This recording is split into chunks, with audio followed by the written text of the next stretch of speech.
ఇంటి గుమ్మం కూడా తొక్కనీయకూడని ఆహారాలు 5 ఉన్నాయి. అవి ఇంటికి వచ్చినాయి అంటే జబ్బు వచ్చినట్టే. అవి రావద్దు మన ఇంటికి. ఏంటవి?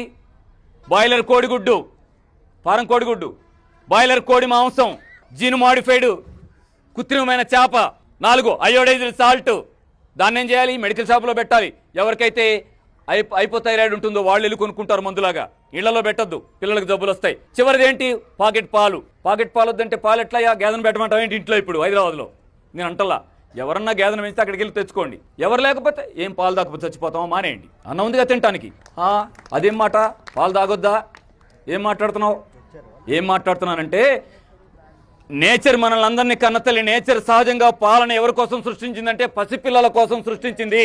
అమ్మ అన్నం తినేదాకే పాలిస్తుంది అంటే వద్దని మానేస్తుందా? కాదు. ఆ తర్వాత రావు. మనమ్మకైనా, ఆవమ్మకైనంతే, గేదమ్మకైనంతే, జింకమ్మకైనంతే, కుందేలమ్మకైనంతే, ఎలకమ్మకైనంతే, పిల్లమ్మకైనంతే, నేచర్లో పాలిచ్చే దేనికైనా అంతే. పసిపిల్లలు అన్నం తినదాకా పాలు వస్తాయి, తర్వాత రావు. పాలున్నది పిల్లల కోసం కానీ తల్లుల కోసం, తండ్రుల కోసం, తాతల కోసం, మామయ్యల కోసం కాదు.